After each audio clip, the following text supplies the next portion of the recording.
Welcome, everyone. Thank you for coming, for joining us at the Kansas City Public Library. My name's Jamie. I am the Health and Wellbeing Specialist for the Kansas City Public Library. So I've worked with a lot of you lovely people in partnership, especially when it comes to health and making the library a place for folks to get health resources. So thank you for that. I'm really excited about today as someone who has worked in the food access space to have so many, wonderful influences and role models and people doing so many, such good work in our community. It's really inspiring to have you all here, so I just want to thank you. And I want to do special thanks to Lauren, Nadine, Eli, and Alana on, bringing the passport to the library. And the passports went like crazy. So it was a huge success. Yeah. I'm already talking to my boss about getting more next year. Maybe we can put some money in on it. So, Wow. Love that. yeah, more money is a good thing. But yes, without further ado, I would love to introduce you to our panelists. So first, we're going to start with Alana Henry. Alana is the operations manager for Young Family Farm and the executive director for the Ivanhoe Neighborhood Council, a community-based nonprofit organization that offers learning opportunities for new emerging growers, a community garden for residents of Ivanhoe, an orchard, a native plant garden, a farmer's market, and is the new location for Cultivate KC's Tool Library. Born and raised in Ivanhoe, Alana's family always has a small backyard garden of a few plants, but their family expanded their operation back in 2015 and formalized their operation as a farm business in 2019. When Alana joined the Ivanhoe Neighborhood Council in 2023, she aimed to continue Ivanhoe's efforts to engage local growers and the community in local food. A recent initiative, Harvest Day, serves dozens of food-insecure families with fresh produce grown from their garden and donated weekly by Canby's Markets during the growing season. Alana manages staff at Ivanhoe who oversee both the farm community garden and other organizational initiatives, and spends much of her free time engaging in local food system programs, policy initiatives, or at her family farm business. And a fun fact about Alana is she never thought that she would like tomatoes until she tried a homegrown tomato at her family farm. Prior to then, she swore that she thought tomatoes were gross. Turns out, True. Grocery store tomatoes are gross. So welcome, Alana. Thank you for joining us. Thank you. Thank you for having me. Next up is Eli O'Sullivan Kurtz. He's been the farmers market specialist at Cultivate KC since 2021. In addition to sporting the layout and printing of the KC Farmers Market Passport, he also implements Double Up Food Bucks and other food access programs at farmers markets all across the KC metro area. Outside of work, Eli is a huge fan of camping, floating, and maps of all kinds. Eli, thank you for joining us today. Next up is Star Royce Neely, and her husband Anthony and her founded Global One Urban Farming, a 501c3 nonprofit organization that transforms underutilized urban land into sustainable organic community gardens. Their mission is to produce and distribute free pesticide-free vegetables to seniors, veterans, youth, and low-income families in USDA-defined food deserts, aiming to improve health outcomes and promote food insecurity in underserved communities. Operating from a 1.5-acre site at 4409 Cypress Avenue, Global One Urban Farming grows a variety of produce, including tomatoes, peppers, potatoes, green beans, carrots, and herbs.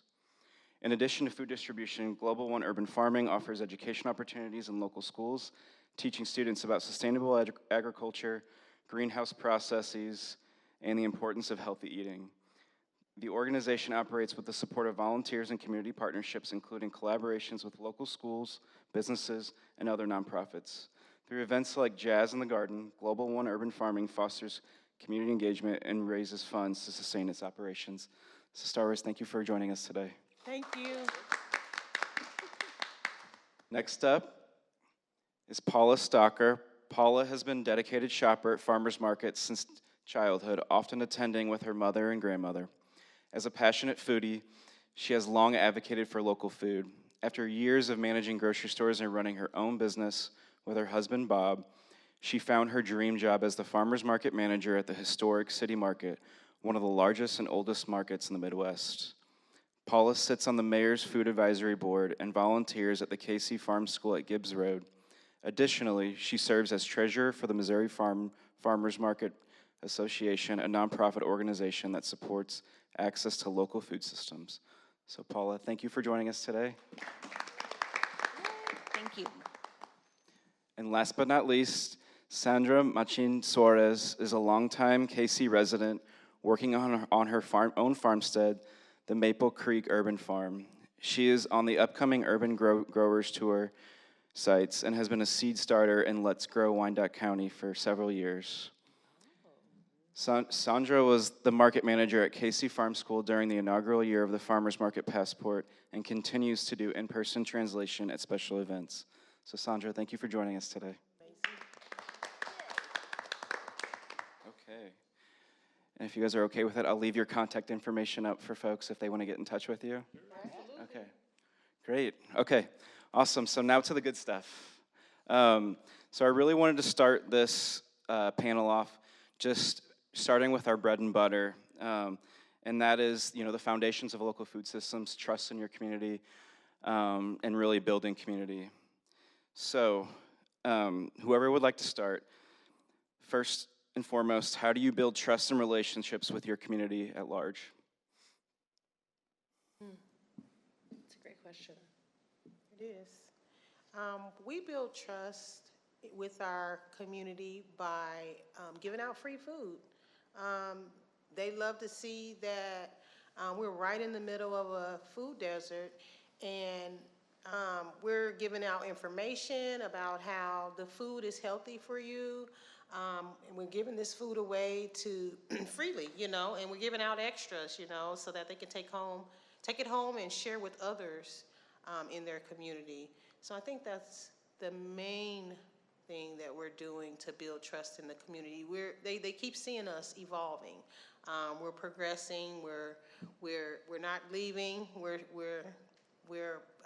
doing everything we can to make them understand that your food can be grown, and we don't all have to stand in the pantry lines. And so I think sharing information is the thing that we do the most to build the community.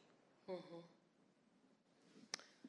I think if there are two words that come to mind for me, I think being responsive to community needs. So creating an avenue for folks to share what they need or what they desire, and then trying to make sure that we're doing things in alignment with what they've actually asked for. And then I would say the second thing is, foundational to trust is follow through, a level of dependability. So if you have promised to do something, then you've got to deliver on that something. And that can be hard to do. There are a lot of, factors.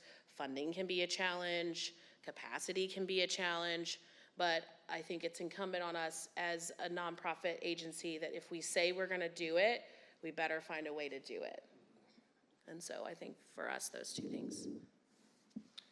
We actually use, with all of effort that we put on it, we use a pay what you able at our farmers market.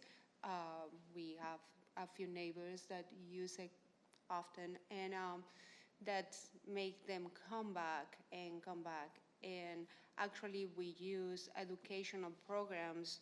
That's how we build trust with our neighbors and community.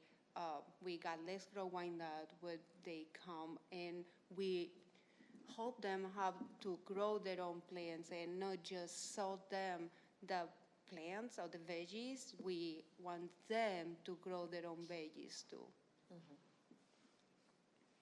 I think having a space for people to come. We have an education station that's open for local nonprofits to come, and then we do tours with like Girl Scouts and schools and things like that. I think that's really important. Listening, as you said, listening to your customers and what they're saying and following through, and transparency, and past the City Market hasn't always had the best reputation, but we do farm inspections on all of our farmers, and I actually make sure that they're actually growing the things that they're bringing to the market, not just buying that stuff at auction. And I've, you know, there are farmers that are no longer there as a result of these inspections. So like, you know, holding everybody else accountable as well. But really just listening to your customers. Yeah. Yeah. I would say for me, my community is maybe a little more removed than everybody else's. My community is the farmers market managers who run the markets in the metro area. In the 4 years I've been in this role, I've worked with managers at almost 25 markets, and I work with them primarily through Double Up Food Bucks, which is a federally funded program that has federally funded reporting requirements and that sort of thing too, so it can be kind of complex. It's also a supplement to the SNAP program, so there's just a lot of moving pieces with it often, and I find that communicating really clearly, being a friendly and helpful person, and being available to answer questions or help smooth over anything that might have, you know, not gone according to plan and that sort of thing, really helps. I think I also have a little bit of a connection to the community of folks who use SNAP in the course of their visits to farmers markets, and just conveying information clearly and helping to clear as much of the stigma away from that program as possible, I think is really valuable. I think it's ridiculous that there's a stigma attached to a food access program of any kind, but it is true, and so you know, whether I'm talking with customers or talking with market managers, I really emphasize making it a friendly and welcoming experience as much as possible.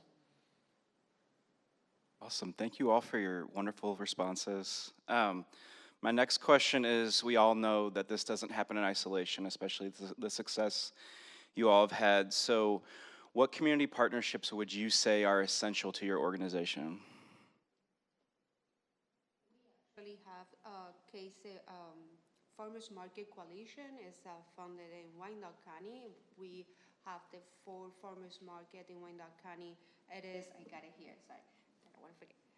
KCK, Farmers Market, Bernard Spring, Turner, and us, Casey Farm School. We meet once a month and trying to work in the best interest for us and how to bring people to the farmers market, how to bring not just new people, if not how we make people to return to farmers markets. And we put all kind of effort just to trying to encourage each other to work together. Well, at Ivanhoe, I would kind of break our partners into different buckets. You've got your funding partners, which are critical because you have to have the dollars to do the work. And then I would say collaborative partners, and then sort of stakeholders. So thinking about those 3 categories, funder, City of Kansas City, for a lot of the programs that we offer. They have various grant programs that we administer. Another funding partner that we've had is LISC, and they typically support us in like affordable housing and housing development, not as much the food access space, but they are consistent partners. In terms of collaborative partners, definitely a lot of the folks that are up at this table, honestly. Cultivate Kansas City would be a collaborative partner. KC Farm School, KC Black Urban Growers. Really the list goes on and on. Nadine could probably help me with some of the names because I'm drawing a blank. But the folks that are listed in the passport, of course, are collaborative partners. The library is a newer collaborative partner, and we're happy about that. And then other stakeholders, you know, we rely on volunteer support. And so I think about an organization like Centurions, which is actually through KC Chamber. Those folks have been really helpful. Cultivate, another collaborative partner that provides volunteer support semi-regular basis to our community garden. Kansas City Community Gardens is another collaborative partner and also stakeholder. And it takes all of those pieces. It takes the folks that can offer the funding, the folks that want to be directly involved in making the work happen, like the folks at this table. And it also requires the folks that you can just give them a call and maybe they stop by to help out for the day or for the time to make the work happen. I think that our key piece would be the volunteers as well. Before, we were doing a lot of work on our own. My husband and I are the co-founders of Global and Urban Farming. And a lot of times we just couldn't do any more work. We just had no more energy to keep things going. So we've been established at that location since 2017. And around 2021, 2022, we started getting some volunteer groups to come in from Cultivate KC as well with the MVP program, a Accenture group. Giving Grove came out and put in some blackberry bushes and cherry trees and bushes that are just now starting to we're harvesting from. And so I think volunteers is a big one for us. And our volunteers could come from Apple Store, Leewood and Plaza, or Bank of America. We have high school interns as well with the ProX program. They come out every summer and do 21 hours per week. So these things were essential in us moving forward. We also have some other funders that helped us get over humps, like Missouri Department of Agriculture. We've got a How did I huge, forget Missouri Department? we got a Myself on huge that one. shed build for that one. That allowed us to move a lot of items that we were storing inside of our high tunnel out and into a shed. So now we can grow more food year round in the high tunnel. But yeah, and then the latest funder and partner was Missouri Department of Conservation. They came out and helped us tear down 2 dangerous trees and put in a lot of native plants so that we can have our pollinators to help some of our food grow. So I think those are key points for collaborations. It does totally take a village, I mean, to make it happen. I mean, we're owned by the city of Kansas City, so obviously we're financially responsible to them, but also the Missouri Farmers Market Association, which I'm part of, is really helpful, and the Farmers Market Coalition, but the Department of Agriculture, MU Extension is also really helpful, but Cultivate and Mid-America Regional Council make that Double Up Food Bucks happen, and that is huge, huge. Yeah, there are a lot of layers that I could go to on this question. I think, a lot of them have been covered already. We do work really closely with Ivanhoe. Thanks for the tool shed space. That's really awesome. We've worked with Global One for the MVP, the Mobile Volunteer Program, which we do every Friday, going around to different farms in the metro area. As a food access team member at Cultivate, we work closely with Mid-America Regional Council on Double Up Food Bucks. We work with both community members and distributors in Wyandotte County for the DOT Mobile Grocer Program. I think also something that all of us are familiar with is that we work closely with the plant and animal communities of the Kansas City metro area to make sure that food grows and minimize the number of critters that are getting to that food before it makes it to somebody's table. And I also want to shout out the partnership that we had to produce the passport between Cultivate and Ivanhoe. I really love the team that's come together to produce this. We've done it 2 years in a row now. And I think it's a situation where everybody has their strengths and everybody counts on each other to kind of bring our strengths to the table and make this happen in the best way that we can. And it's been a really wonderful partnership, and I think we have a very cool thing to show for it. So I'm really grateful for that partnership in particular. Awesome. Thank you all very much for your contributions. So kind of building off that question, within those organizational partnerships at all different levels, what are some innovations, or practices that have helped your market or organization thrive in the recent years? Okay, I have the weird answer to this that isn't gonna be like anybody else's answer. I mean, coming out of the pandemic, we lost a lot of our vendors, not due to COVID specifically, but retiring and they're aging out of the system. And so we had a lot of gaps. We were trying to fill and trying to build the market back up. And so we had to think out of the box on how we were gonna get people to come back to the market. And so we partnered with different organizations that were a little unorthodox, like Art Garden KC and the River Market Fleet. And while these people aren't growing any food, they brought a ton of people that had never been to the city market before. And it was an entire generation of people that had never been there before, and then they got to like meet the farmers, and so now like our numbers are back up, and vendors are reaping the benefits of this, even though it was just kind of a stopgap to try and fill some space, but it turned out to be a winning solution for everybody. So that was kind of our weird or odd innovation. Yeah. I will separate sort of my two hats at Ivanhoe and Young Family Farm. I would say at Ivanhoe Neighborhood Council, you know, the Passport Initiative would be one, really obviously big innovation to connect consumers to the market and to local food. And I think it benefits not just farmers markets, but farm stands that are also in the greater KC area, which would include Young Family Farm.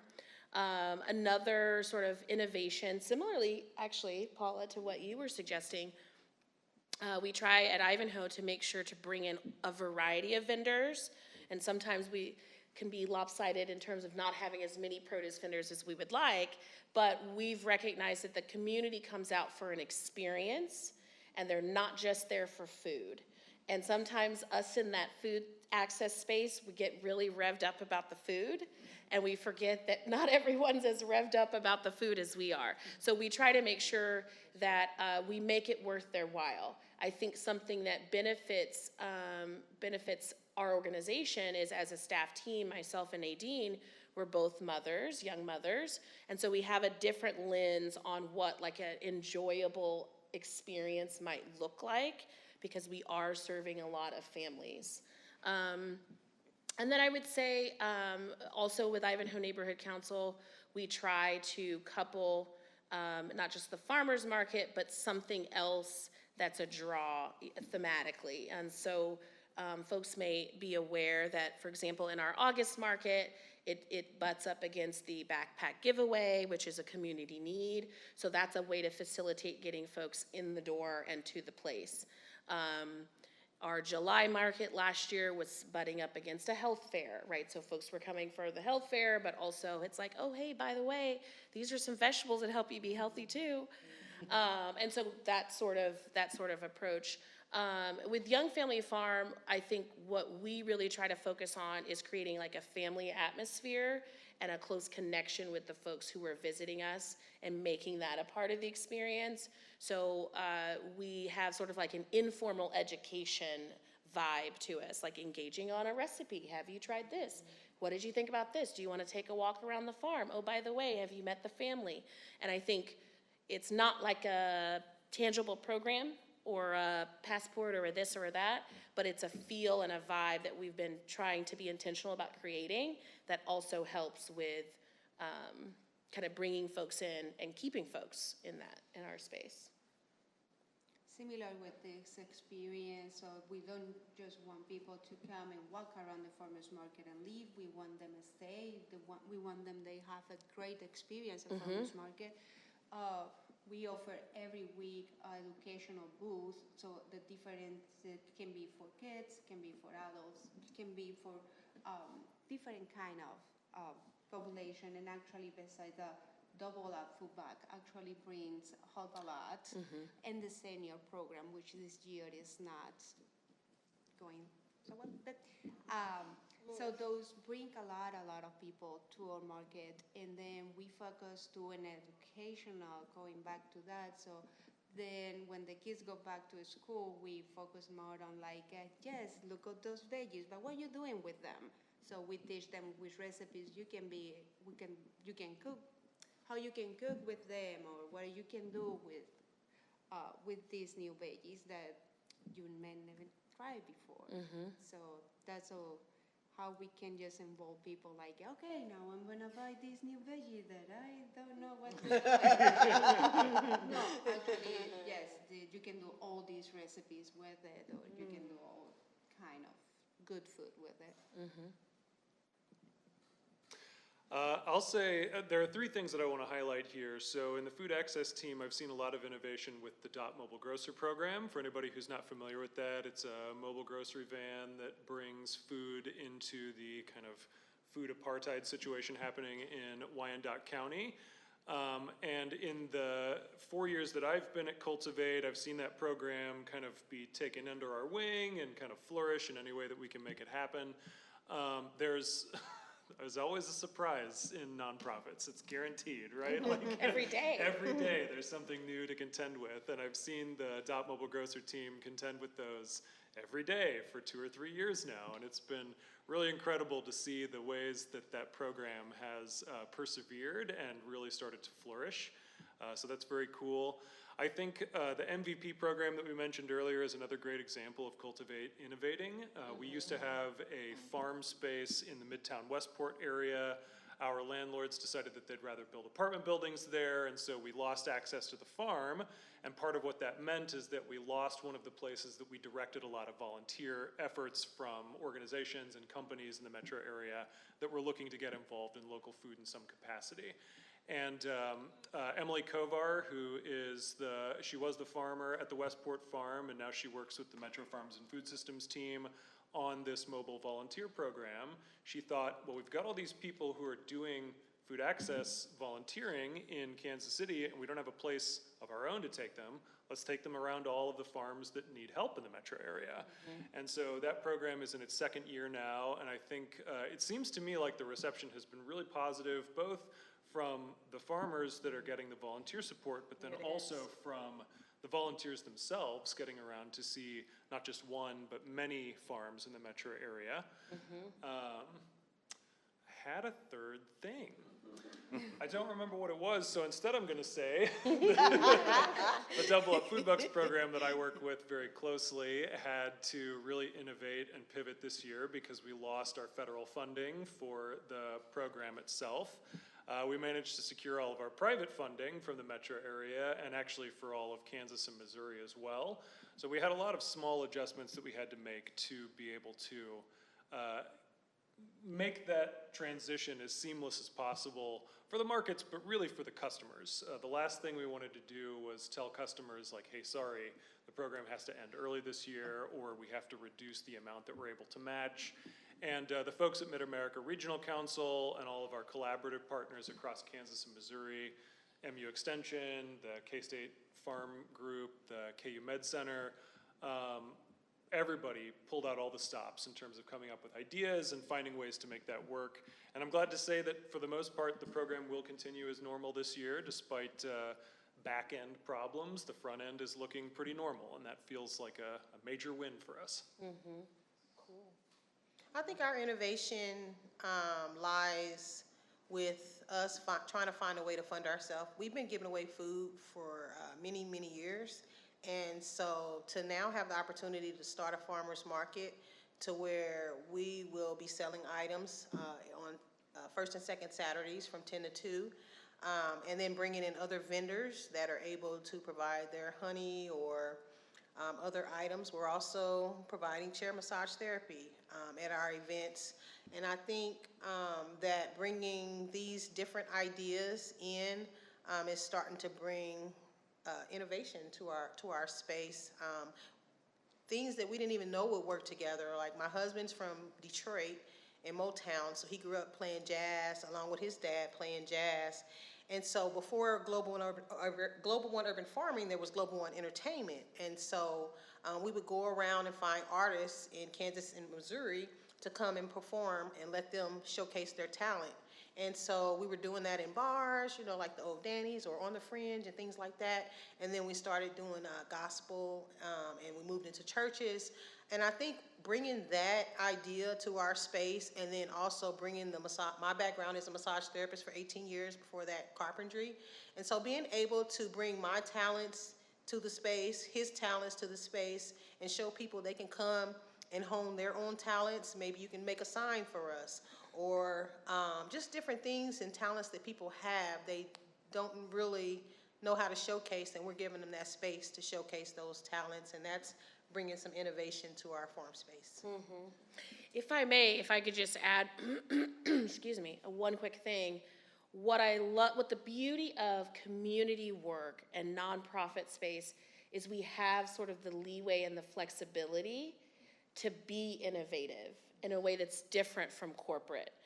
And I think all of us sort of touched on this idea, and you reiterated it, Star, with this identifying your talents, knowing your talents and strengths, and saying, let's just do it. Let's just go for it. How can we utilize what we have to meet the need? And I think that nonprofits tend to do that a little bit better. And I think the overlap that you see even here on this panel with how we've interfaced with each other for various initiatives is reflective of that. Yeah, absolutely. Also, I really want to shout out Casey Jazz in the Garden. That's such a cool and unique element of the local food system. It's very cool that y'all do that. Thank you. Yeah. And this is our third year doing this, and it's funded by the city of Kansas City, of course, with the Neighborhood Tourist Development Fund. But we're doing 3 of them a year, and we're getting a really good turnout. And wow, people can come repping the out shirt. and be aware of we're in the city. We're midtown. We're further east, but we have a large space, and people are learning where their food comes from, and they do want to grow their own food. They just don't have the access to know-how or the first steps to take. So we're just trying to simplify it. So a lot of times we're not like some big commercial farm, even though we're large. We're just a person saying, here's a bag, here's some soil, here's some seeds. Go home and sprinkle some mustard seeds and grow your own food. I really enjoyed how all of yours, it all centered around experiential pieces of innovation rather than just, like you said, focusing on the food, right? We want to focus on the food, but you never know when it's someone's first experience, right, with local food. So making that a positive experience, and leading to the educational piece, I think is really, really cool. So great. About preaching at people. Yes. Who wants Yes. to be preached at? Yeah, nobody likes that. Okay, so on the flip side, you already touched on this a little bit, but in addition to the successes, what are some of your long-term challenges that you see, long-term barriers that you see in the local food climate or in your organization? Always funding. Yeah. Number one, always. I would say to add, funding without question. But I also think burnout. I think in the nonprofit world, it's often filled with people who are really passionate and really care and are trying to juggle a lot of things and do a lot of things for a lot of people. And we have to kind of protect ourselves. We have to be cognizant of there's so much need, there's so many challenges, there's so many problems, we want to fix them, but also I have to maintain a level of sanity and peace within myself so that I can sustain. And the pendulum can swing way too far over, and so we have to sometimes catch ourselves to make sure that we haven't gone too far down that path. That would be a sort of a big picture. Yeah, I want to highlight, you said the word sustain, and something I think about often is that, especially in local agriculture, we're so focused on sustainable methods, low pesticide, no tilling, Right. Regenerative agriculture, that sort of thing. Sustainability is really baked into everything that happens in local food, and it can be really easy to forget that principle applies to ourselves as well. If nonprofits, local food, whatever, you can pour as much of yourself as you want into those buckets and they will never be full. You could pour all of yourself in and they'll never be full. And so it's important to remember that we have to sustain ourselves as well as the work that we're doing for the benefit of the work. Yeah, exactly. Yes, as a farmers, you see you just not work outside cultivating or just producing veggies. You gotta be in the office with your laptop doing marketing because you have to, or bookkeeping, or trying to order things that you need to, then skip you from being outside working, but you have to be there and inside. It's really a challenge to have to do it all yourself. and that's where the volunteers and all these programs helps immensely. But still, you gotta be there 24 hours, 367. The Vegas doesn't believe you. You gotta go on vacation. The whole diet, yes. And then another point that we want to focus to is like how we make affordable food for all neighbors. Like the prices that around us is going like insane. And after all that work, we gotta make it affordable for the people around us to be able to get them and get a healthy food. Yeah. That's a big challenge for us. Especially for mission-minded folks like up here. Yeah. I was just gonna say, I mean, in the future, another big concern is the fact that the average age of a Missouri farmer is what? 65? Yeah. Yes. Something like that. So, our farmers, the people that we get our food from, not necessarily locally, but they're aging out of the system, and their families aren't necessarily wanting to continue in that, and basically, that's a real problem.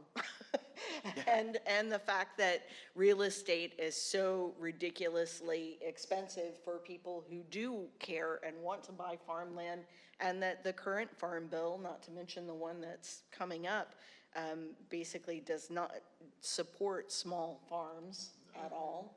And that's a real problem. Those are, anyway.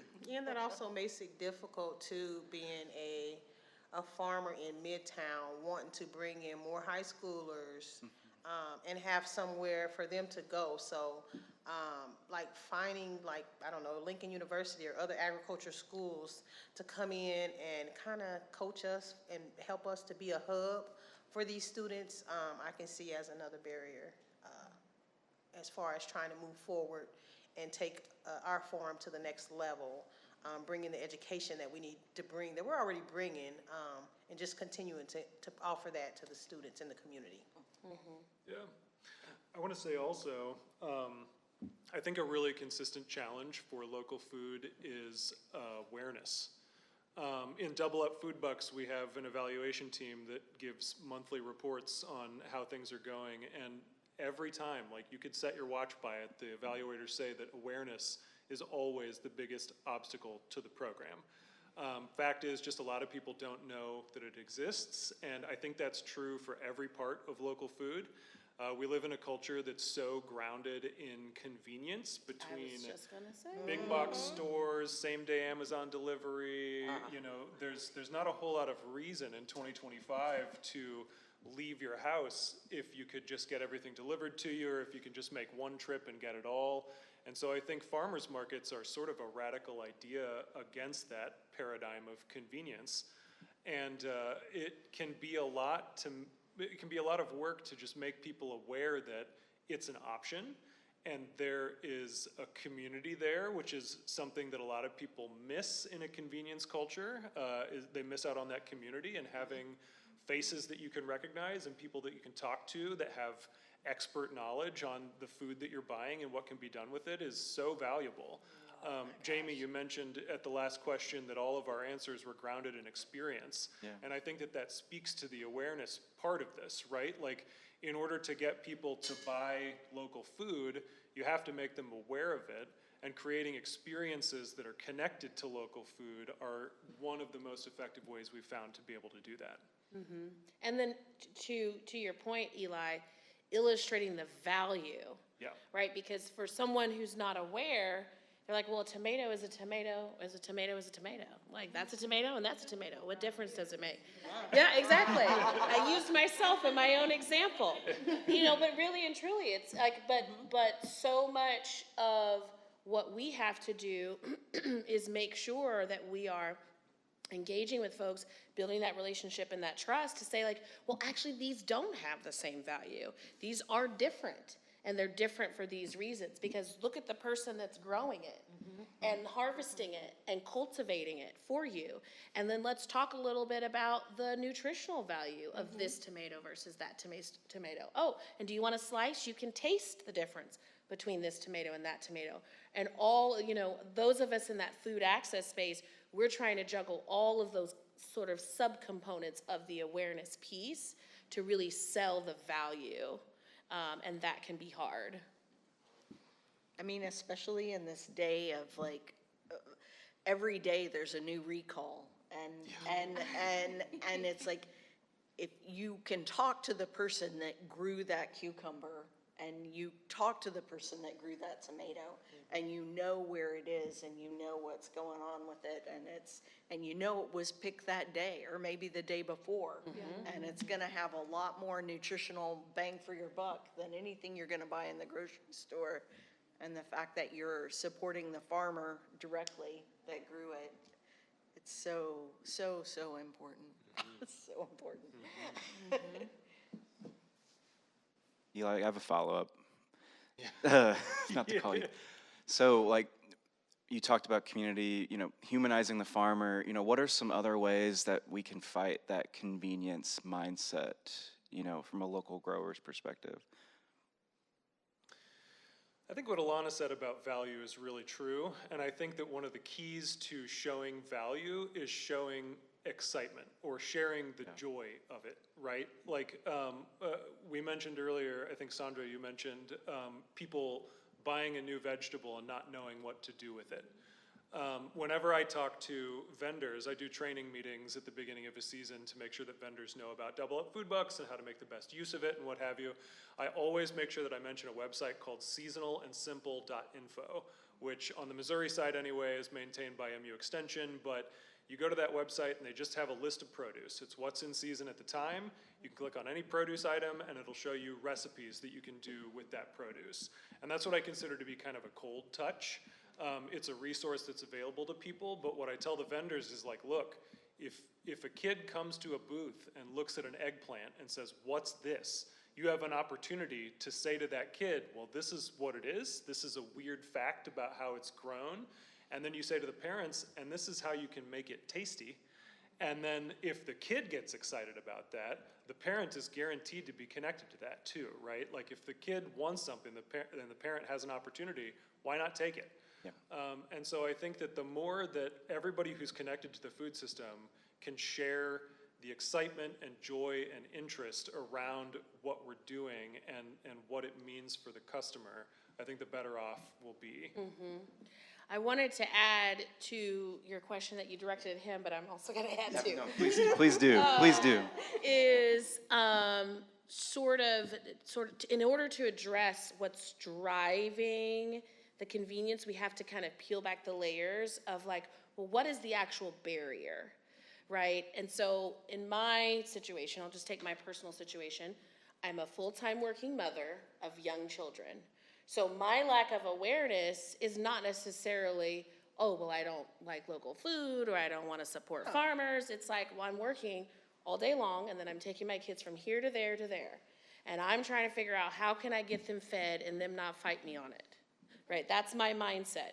So then as a nonprofit organization and a community organization, strategizing how can we bring the food to the mama with the babies? How can we make it easy for the mama with the babies to come get the food so that they can even be aware that's an option? And so I think in order to fight that convenience and transactional structure we've set up, we have to really take a second and look at the people we're trying to serve and figure out what is the barrier preventing them from actually interfacing in that way. The people closest to the problem are closest to the solution. Exactly. Ooh, that's good. I'm gonna write that down. It's one of the mottos of Casey Tenants, a local tenant rights organization. Yeah. Check them out if you haven't. They're cool. Yeah. Thank you so much. So kind of switching gears here, I want to shift to the passport program itself. Okay. This may be more of an Alana and Eli question. Sorry that they're dominating this part of it. So what's the origin story of the passport program? How did it come to life, and what were your initial goals when you started it?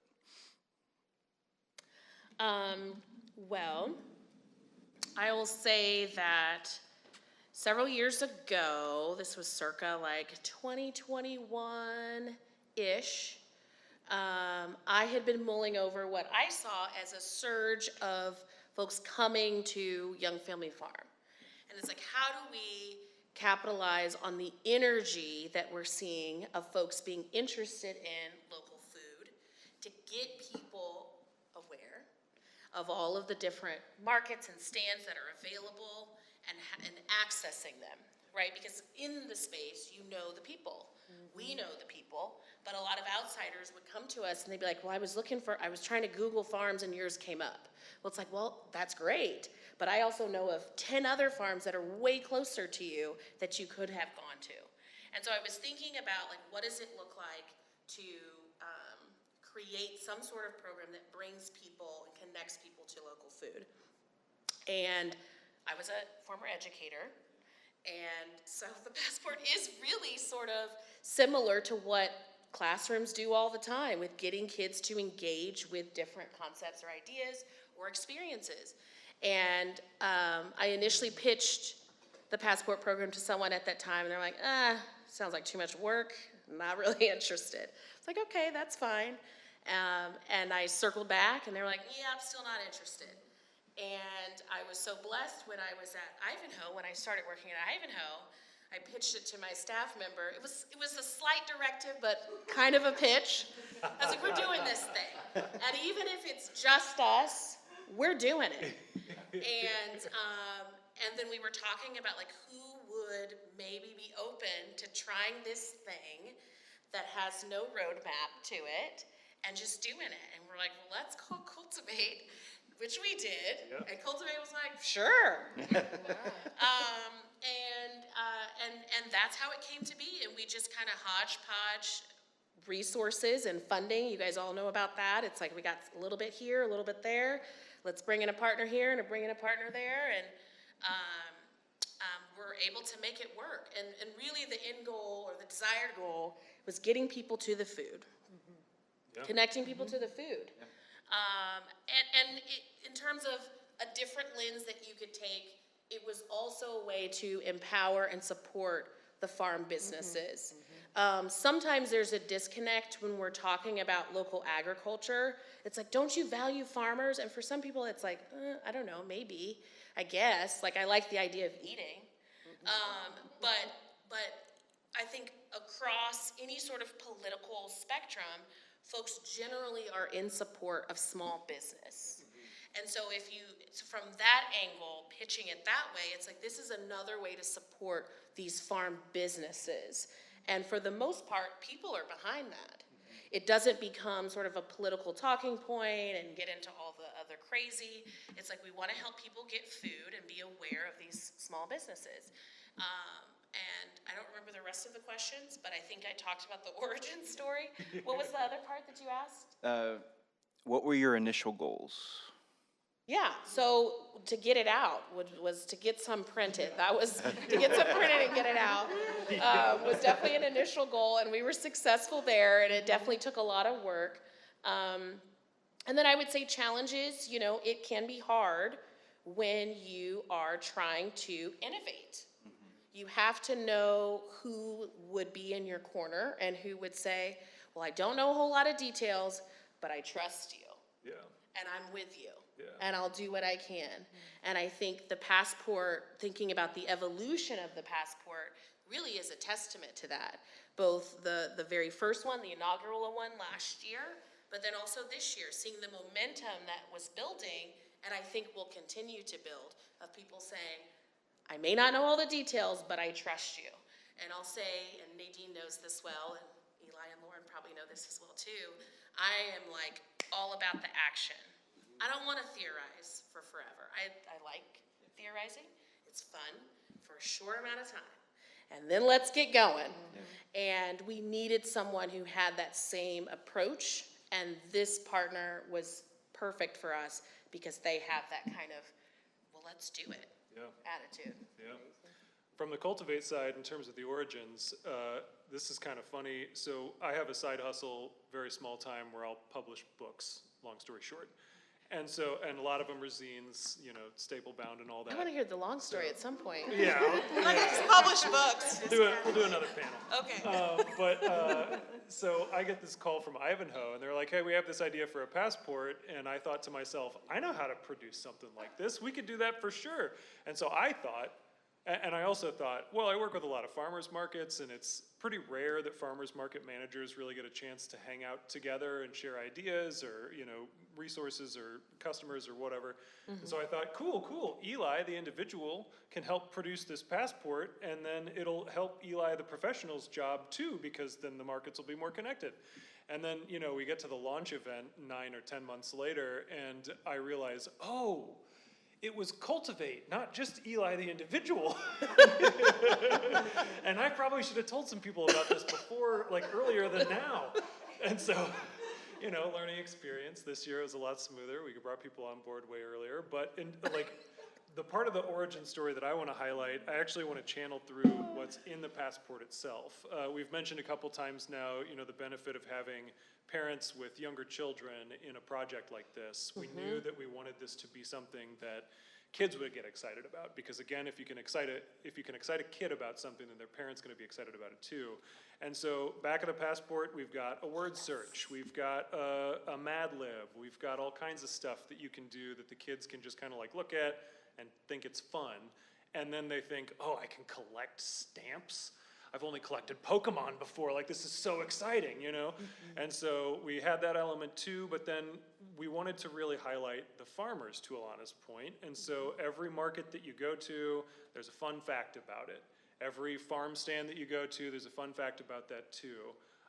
We tried really hard to provide information about like where you can find these people in person and online, the cool stuff that they offer in terms of amenities. You know, we have a little key for every market that shows there's paid parking, there's free parking, there's live music, there's food vendors, there's play gym for children, all kinds of stuff, you know. And just not to interrupt, but to interrupt, just briefly, with that specific component, the motivation behind it was to make sure that we were addressing some of the barriers that folks have to actually getting to these locations. So not only is it highlighting the fun components, but it's also addressing things that someone who maybe doesn't have transportation or has really young children or has mobility issues, like what are the things that they're gonna be looking about and thinking about if they're planning to go to a certain place? I'll let you continue.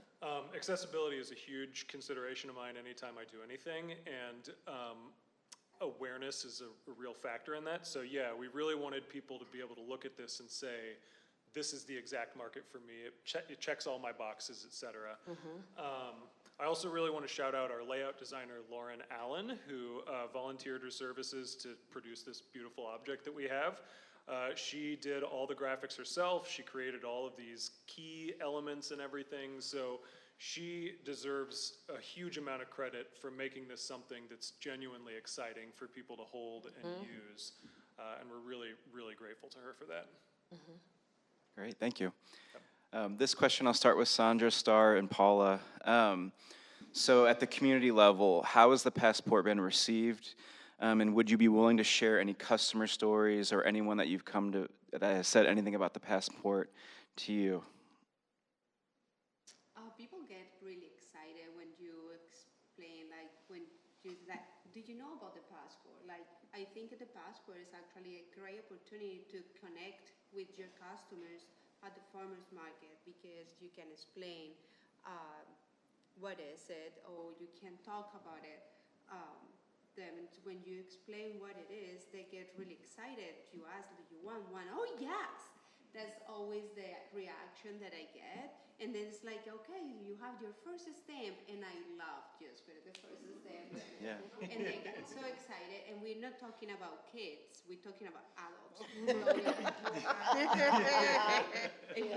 top of that, yes, we got here the first two. That's the pure example. And then if they got kids around and they show it, like, look, I got my first stamp, and the kids got excited, but the kids didn't have it, the adults. So that's for us as a farmers market manager, extremely excited. Yeah. to see. And in my experience is I got really excited when I got to just get the stamp. That means that person got the passport somewhere else, and this work. Yeah. It's like this is the main goal of this. Like someone got to visit different farmers market, and I got to put my first stamp, and I didn't give this passport, so it's great. Thank you for visiting. Thank you for coming. Where you come from? And they tell you like. So then you get in the personal space of like, yes, I live close to here and I get this passport somewhere else and I'm planning to go next. And that's give you a story and experience, go back to the experience. It does. It just opens the door for great conversations with customers, and they come back and they'll get like 5, 6, 10 more for the kids that they're with, or the Girl Scout troop that they're with, or but my funny thing last year was someone I knew, actually, Colleen, who was like coming to the market, and I could not find the stamp, and she had every other stamp except for this. And I was like, could you go out and shop for a minute while I look, and I'll find you and come and stamp it? Because she was like, you're the last stamp. I was, yes, ma'am. Don't worry, I'm on it. But it was really funny. That's pretty cool. And I like that, on a personal level, that more people get to see that my farm is out there. I feel like people just don't know who I am and where I'm located. And now I'm in this book with other great farms, that they can flip through the pages and stop by and see our farm. And then you get to meet the people that are generally just really excited to come out to your farm. So I think you said the origin was for children, but man, us adults are loving this book. Sure. Well, and you know, something I want to add too, this is kind of adding on to the previous question as well. One of our goals was to make sure that this was free for the customer, because Yes. as exciting as the passport is, once they hear it's free, it's like, oh, now it's really exciting, right? And I'll also say, you know, you said it's cool to see the people coming around and collecting stamps and everything. I feel like the people who are collecting the most stamps from the passports are the ones who are real nerds about it. And nerds is a real term of affection for me, connected to my book publishing stuff, I guess. But when those people come around and they're getting stamps, they're the ones who are going to want to do all the chatting about it too. You know, they're the ones who are really invested and interested, and it's really fun to like get stories about that. And I wanted to add too, and this is probably the former teacher in me, one of my favorite sort of aspects of teaching was discovery, being a part of discovery, and being able to be a witness to it, really. When someone is learning something new and you see that excitement, and we often see it, at least when I'm showing the passport to folks, when I show them the map. Yes. That's when they're like, oh, I didn't even know that there were all of these farms and all of these markets. And I think being privy to that experience is really fun. That sparking curiosity. Yeah. Awesome. Okay, so kind of my final question about the passport. You know, what's the future of it? How is it going to evolve? Where do you see it going? All 50 states. Wow, you got your work cut out for you there. Oh, I don't know about that. Next year. Oh, my goodness. No, I'll let you start. I would love to expand the amount of printing. That has definitely been the challenge, because as Eli mentioned, one of our goals was to make sure it was free. And so that means we're shouldering the cost for printing, which is expensive. I would love to see 10,000 of them in print next year. I think that's a really ambitious goal, but I like ambitious goals.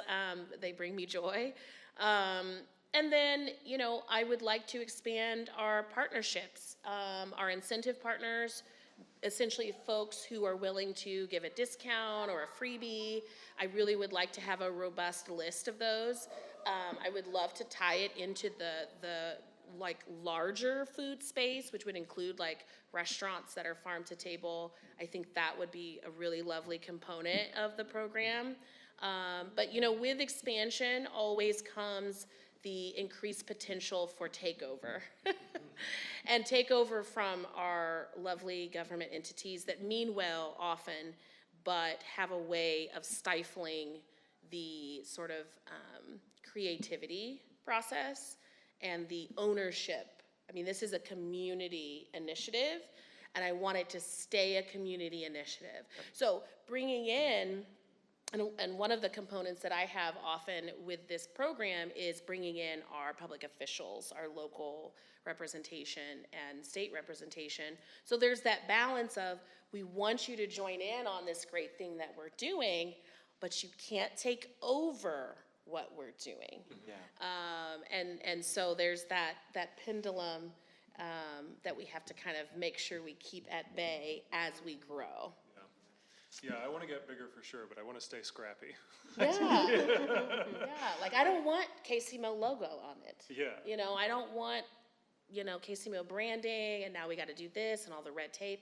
I don't want that. Yeah. Join us, be alongside us, and stay in your lane, and we will do what we do well. That's the vision. Yeah, we've talked a lot about community, and I do believe that the passport can build community. I mean, we kind of heard that as well from market managers, right? Like the more people go around to markets and collect stamps, the more they get a sense for the terrain of the local food system. And I think enriching that with restaurants or more farm stands, or even just maybe not like you go there to collect a stamp, but having a list of the farms that are contributing to markets as well could be really great.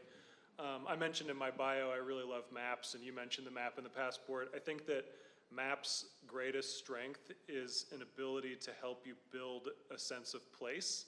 And if we're trying to build community, then a sense of place is really vital for that, and seeing exactly where all the pockets of these things are is so good.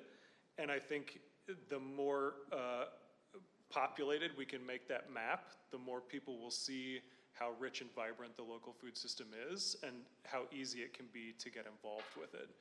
And I'm kind of curious too, for you market folks, where do you want to see the passport go? I was gonna ask that one. Yeah.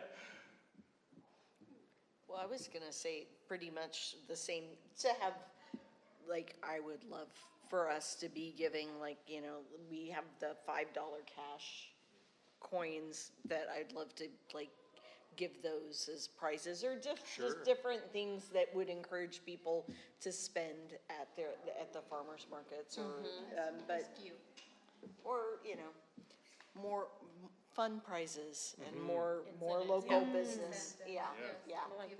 Give somebody a teddy bear, We gotta find a Build-A-Bear that wants to sponsor us. Yeah, that'd be good. And that's a way to connect all the farms together, so we're all working to provide this gift to whoever wins, right? So just a way to tie us all in together through an initiative, so that we're all supporting the other farms.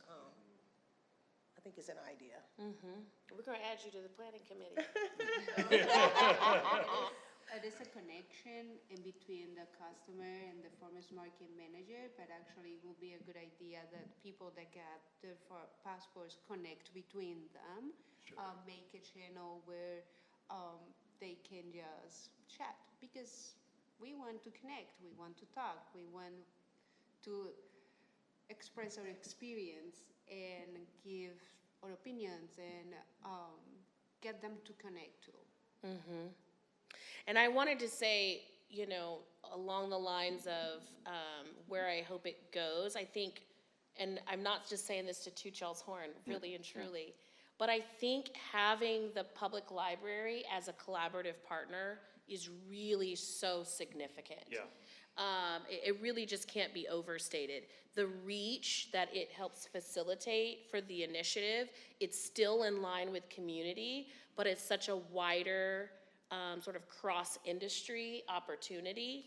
And I really would like to take the time to think about what is another collaborative partner that would help us infiltrate other industries in the way that I think partnering with you all this year and hopefully in the future will provide for this program. And I like too the idea of bringing in the chefs that are cooking all of our food into one place, and highlighting the farmers on that, on that end. You know, like, this food is connected to this chef, and this food is going here and there, and here is where it was created from. We wanted to do that for the launch event, but the red tape folk Yeah. made it hard to bring that to fruition. Keep at it, keep at it. Yeah. That We'll usually keep works. pushing, we'll Yep. keep pushing. So you guys, heard the word connection a lot. Yeah. And we're all aware that, you know, especially in Kansas City, we have a siloing issue, right? So this is a part of the passport I haven't really thought about yet, but for the market folks, you know, has the passport bridged those connections? Have you found new connections, you know, with other growers or other providers, you know, that have contributed to, you know, your market? Right now, today.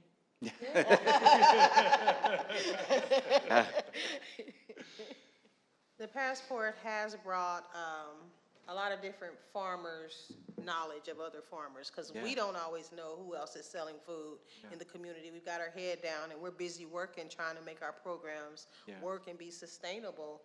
But now we have this passport that's showing us that we're not all against each other. We can work together, Yeah. because there's enough food for each one of our communities. It's actually not enough food for each one of our communities, with us all working our farms the way that we are. So to have a way to connect with other farmers in a way that it's not competition, Yeah. and it's just fun. It's just sharing. It's awareness. It's just like all of us helping each other. I think is a very important thing for us to do right now Yeah. at this time. Absolutely. In our coalition, when that coalition, we actually help each other with the passport, like, how many do you have? Oh, Yeah. I got 20 left. Oh, I got just one. So we share between us. Yeah. This the connection is that one to help this is great. And I think it'd be good too to keep in touch with the different markets to say, hey, we don't have any tomatoes left, do you? Yes. And then we have a market going on, but that's gonna take some work, and to keep up with that. But that's could be another added incentive to get more food, a variety, out through the different farms. Yeah. Thank you all. Okay, so kind of our last topic, I want to zoom out a little bit and just look at Kansas City as a whole. You know, how do we continue to increase access to local food to Kansas Cityans? For me, is now we accept EBT at Global One Urban Farming, where we didn't at first. We're doing the Seniors Market Program and WIC, which I've never done before. So just offering those alternative ways to pay, I think is important for our organization to grow. We were working with the Northeast branch, actually, the RISE program. That's why I had to write it down. Refugee. And then I didn't write it down. I wrote RISE program. Nice. It's Refugee Immigrant Services and Empowerment. Yeah, so they are, it's on there, it's on one of, I know, but it says RISE, but I didn't write out what it was. Knucklehead that I was. But, yeah, but they're a pretty wonderful group that works, because the Northeast is such a diverse neighborhood, and the city market is very diverse as well, with the amount of languages spoken within the market is just like, and they're great at that library of building community and having translation services and ESL classes and amazing things, but also telling them that they can come and they can spend their SNAP benefits in the Double Up Food Bucks program at the market, and how it all works. And so I think that that's been really helpful for us, because it's, there's a lot of food deserts out there. Yeah. That is a complex question. And I act like I'm surprised, like I knew what the questions were before I got here. I know, right? Me too, but I didn't write them down very well. But nevertheless, you know, I think it's going to require the collaboration of folks across many different sectors. I'm going to kind of go to the powers that be. We have some areas of growth when it comes to aligning what we're actually doing with what we say we care about, from sort of a policy standpoint, and mirroring that from a funding perspective.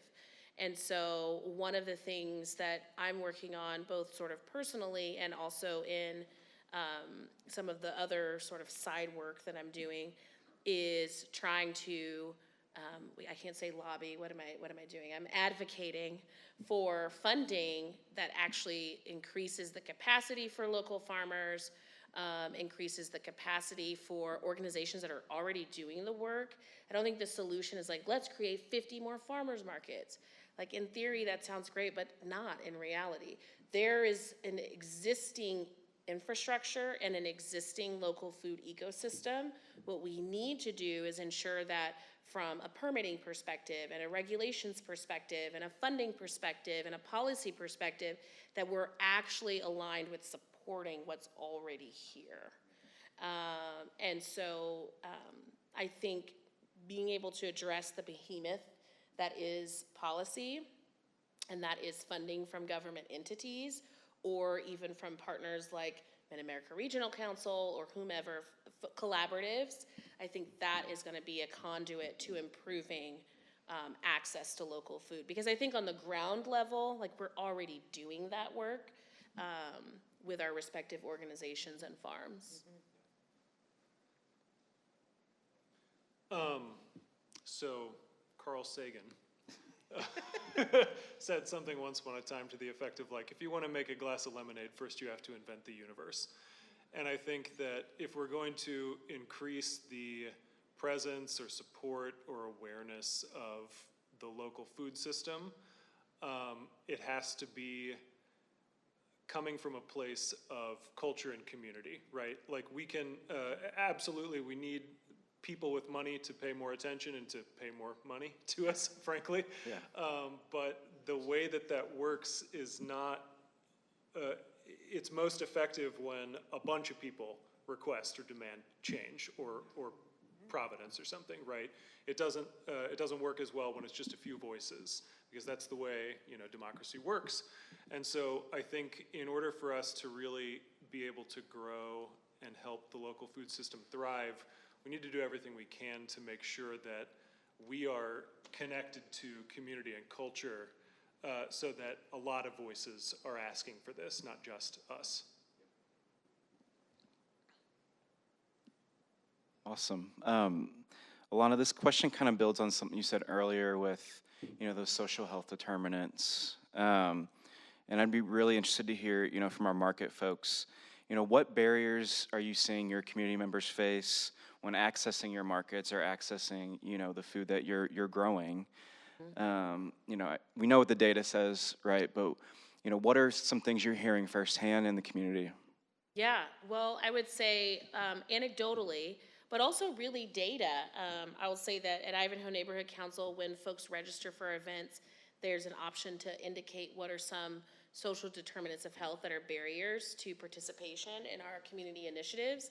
And top of mind, income, transportation, and then we've got food security and housing. Those are pretty much tied for number 3. So for folks that are trying to come to our markets or even our food distribution days, we host those on Thursdays, bi-weekly on Thursdays, and then harvest days, which are weekly on Tuesdays. The challenge for folks getting to those or participating in the market is they don't have a car, or the bus is unreliable, for whatever reason, accessing the bus, and then they don't have the funds. So, you know, at our market, similarly to the other folks up here, we accept various forms of tender. At Young Family Farm, we accept various forms of tender, and then we've also created some of those direct food distribution pipelines as well for people who just don't have the money, and it's like, well, here's some food. So I would say those are probably the biggest challenges for folks.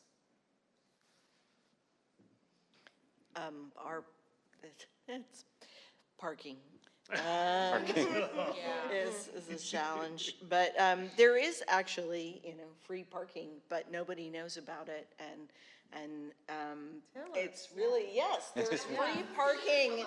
There's free parking on the weekends on Main Street between 6th and 7th. There's 2 huge lots. It's 1 streetcar stop away from the city market. You can park there. You can hop on the streetcar, or you can walk if it's a nice morning to the market. And then, if you are buying a lot of things, you may not want to take your watermelon on the streetcar. You can leave it at the info tent at 5th and Walnut at the Arch. We'll watch your stuff for you. You can go get your car, bring it back, pull right up to the gate, and we'll load it in for you. So, but That's amazing. Is that in the passport? no, I don't know. I don't know that I didn't even is. know that existed. Yeah, nobody knows it, and it's difficult, and also we have a way of people that are on SNAP can park in the lots for free, but it's communicating that in all of the different languages that the people have, and it's not the easiest process to communicate, but we do have a system in place to do it, and so just getting the word out is a challenge. I'd say our challenge is unknown. They don't know how to cook the food. They don't know what the food is, and it's not at the grocery store, so it's not as familiar to them. Because it's easier, and it's just to go to the grocery store. That's what they're used to. And then here I am in the community locally trying to grow food and explain to them how healthy it is, just as healthy as the food at the grocery store. So I just think the residents are sometimes uninformed of where their food comes from. So it gives, they're not so sure about what I'm providing for them. So just trying to, let them understand that this food is just as good, like you said, as the food that's in the grocery store. Better. Even is Better. Better, much better. is one of the barriers that we have. That is a part of education when you try to expose your products, like what is this for or where these come from, like a Garden Escapes. Like that's when you were talking, it came to my head like Garden Escapes. So many people, they don't even know what they are, or you can eat it. It's like, it's a part of education. But in our case too, it is the transportation. That we don't have a public transportation around our farmers market. We don't even have sidewalks. So our neighbors, if they want to walk, they gotta walk in the street with the other car running. Like we're trying to down the speed, but I know the street is, but it is not even safe walk through our farm. So it's like, it is a really, really barrier. And I would say, if I could add one more barrier that's tied to social determinants of health, one of them is like a sense of belonging. And one of the things that I think as a local food community we can work on is less preaching and more sort of walking alongside folks so that they have a sense of belonging in the space that feels good to us, but maybe foreign to them. And that can often keep people from participating in things in the food access space, but in general, if they feel like, well, I don't really fit here. These aren't my people, this isn't my scene, I don't feel comfortable, like I don't see anyone who looks like me or who can even engage with the same language. And so there's different dynamics, both a literal language dynamic, but also like a cultural and ethnicity dynamic that is a part of a sense of belonging that's critical for expanding reach and bringing folks in. Okay, so even stepping out further from Kansas City, in Missouri at large, what forms of advocacy or collective action are you all seeing? Taking the next step with our local food systems, and who's advocating, what's going on? Do you have any idea on that one? I mean, right now, everybody should be contacting their representatives to talk about the Farm Bill and how it needs to be bigger and cooler than it currently is. Yes. I think that's kind of what I have to say. Yeah, absolutely. I mean, the Missouri Farmers Market Association, we have these things called Tuesday Talks, where anybody can get on the Zoom call, and we have different guests, and we had a Missouri representative from Neosho, Missouri, which is like far away from here, but it was very cool. She got on the call and talked to us about like how to communicate to your legislator, and that, we all get those letters that we're supposed to fill in the blanks and send off to our senators and our representatives. And she said, like, if you personalize those, they'll read them more than if not, and just different ways of doing it. And so we had members of our board actually went to Jeff City when the legislature was in session, and talked to the lawmakers and said, food access is super important. SNAP funding, double up food bucks, very, very important. And we all need to be, we can't all drop everything and go to Jeff City, but you can pick up a phone, you can pick up an email, you can start with those lovely scripts and make them your own, and start it with the paragraph of how it impacts you and your life or your neighbors, and making it that. So I would say what I've observed is happening currently is really a lot of the collective voice is about like stopping the bleeding, because funding cuts are really just permeating every aspect of our lives, especially food access, especially local food. And so a lot of what people are doing is like just sort of, it's less like this is our ideal, what we're shooting for, and more, please at least just don't cut from where we already are. And strategically that makes sense. It's unfortunate that that's kind of where our focus is at the moment because of what's kind of going on.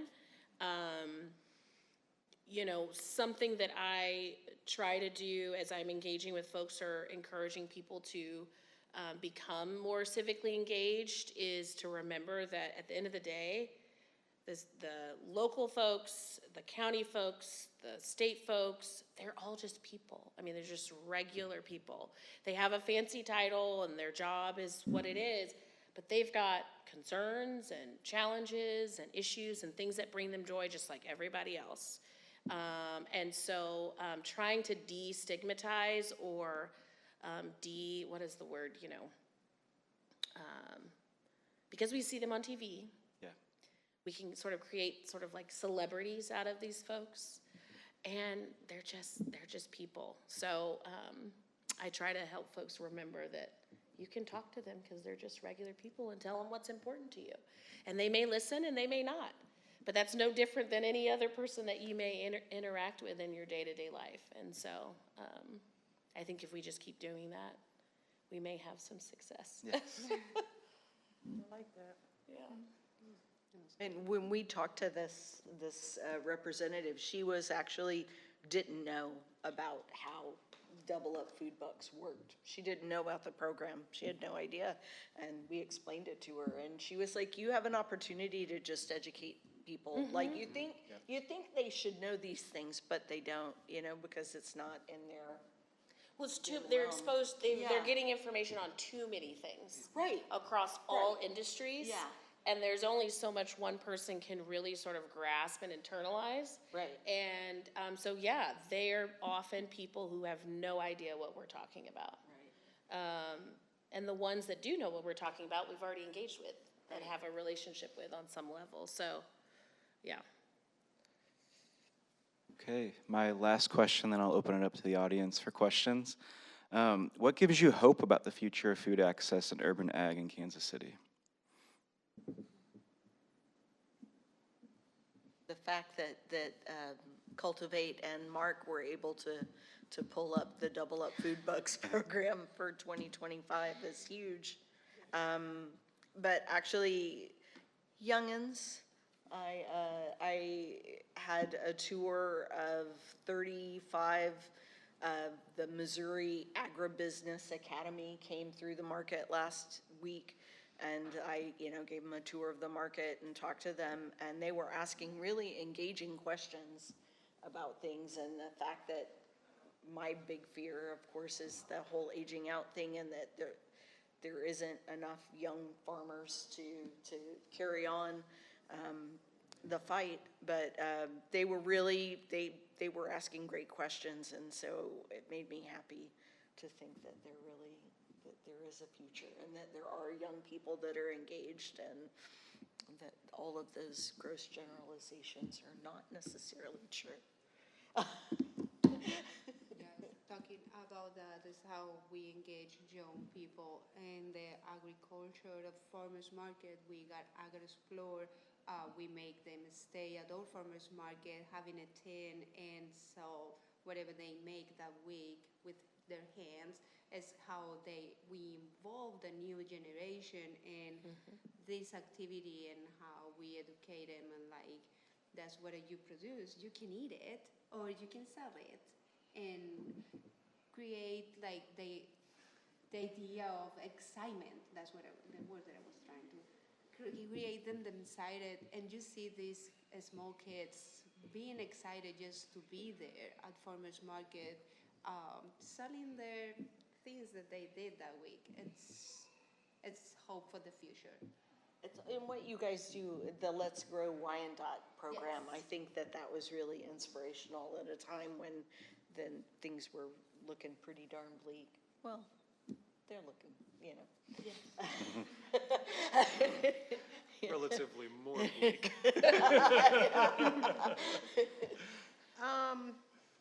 I think too, that having access to youth, like we started out teaching inside of schools before we had our own space here at Global One Urban Farming.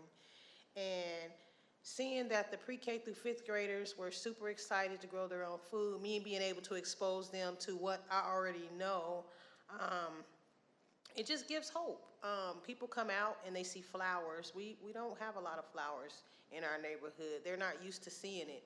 And for me to lean into that instead of shying away from it, I think they're watching and they're getting inspired by it. And they want to grow food, but they just don't know how. But here is somebody that they can actually access and touch and see and learn from, that is willing to give them information without charging them. Here it is. Here's the free food. Here's the seeds. And I think that brings a lot of hope in the community that is desolate, Absolutely. And so just for me to keep on doing what I'm doing, progressing forward, is alone enough for the people in the community to take heed and start to grow more of their own food. I would say two things.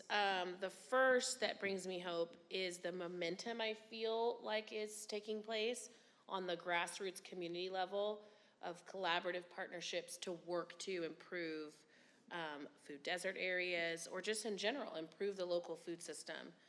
And so that brings me hope, like folks coming together and saying, hey, what about this initiative? What about coming together with this coalition, this program, the Passport program? The other thing that I would say brings me hope is the number of community members that I see getting engaged with this idea of growing food.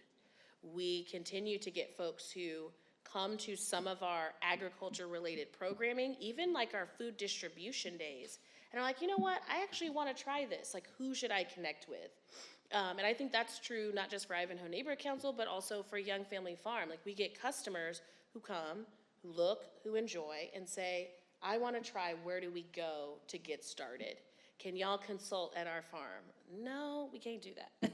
We don't have the time for that, but I can refer you to some other great organizations that do that type of work. A groundswell of a movement towards people taking ownership and wanting to steward the land. And so those two things, I think, bring me hope. Thank you. I think there are two things I'm thinking about. One, the plants are still growing, the pollinators are still pollinating, the produce still tastes delicious, and it's still making it to people's tables. And I think that that's impossible to understate the value of. Another thing that is a real source of hope for me is my colleagues, both at Cultivate and elsewhere around the metro area. They've taught me that I shouldn't think of the struggle in terms of victory and defeat, but in terms of progress and setback. In the 4 years I've been here, there's been no shortage of setbacks. It's just a nature of nonprofits, but especially in urban agriculture, there's always going to be somebody or something who wants to set us back. But every time, there will always be familiar or new people who are determined to make progress happen in response to that setback. And it's beautiful to see. Exclamation point right there. That's a good one. Okay, we have time for like 2 or 3 questions from you all, if you have any.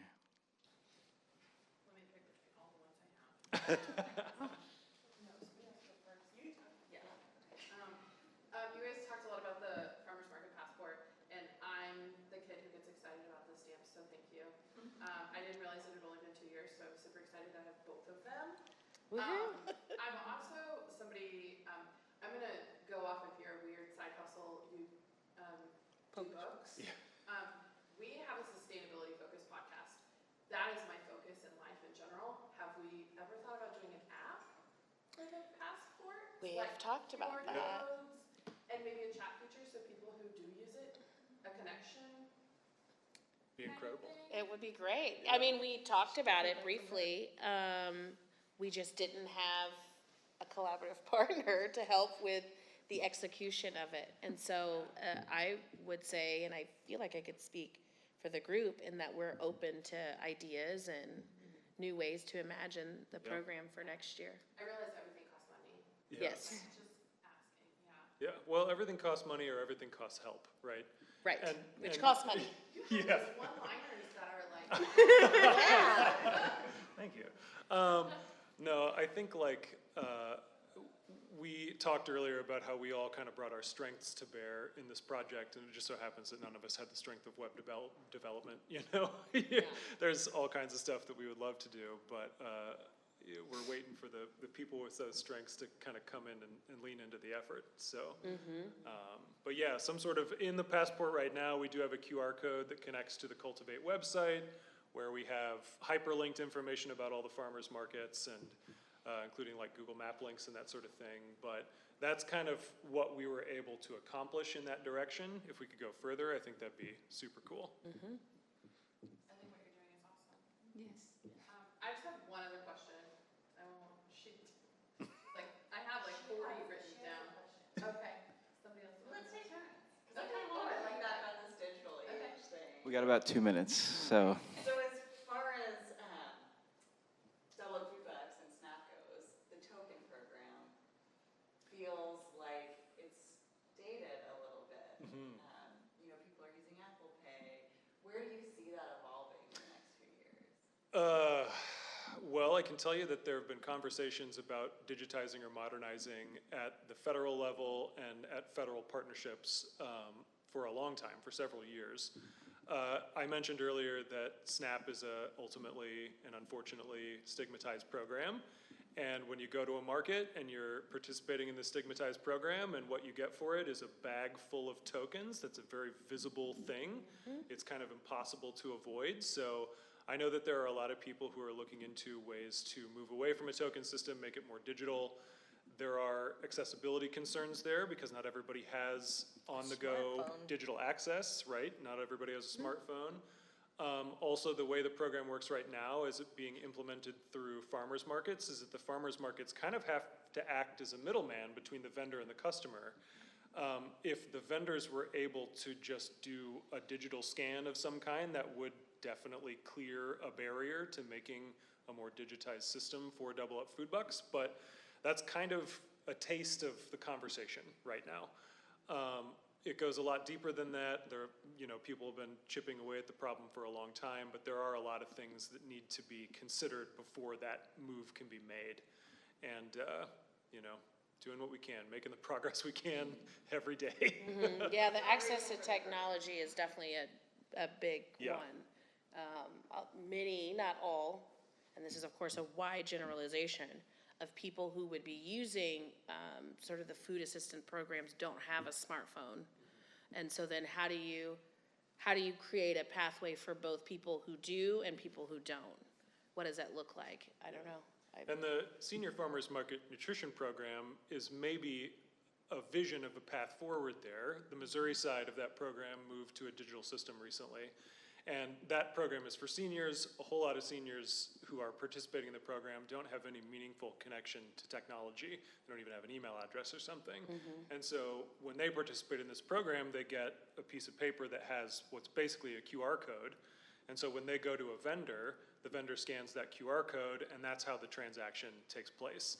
And that's a model for people who don't have technology themselves, but implementing that on the scale of Double Up Food Bucks would be quite a bit bigger than just the Senior Farmers Market Nutrition Program. So, yeah.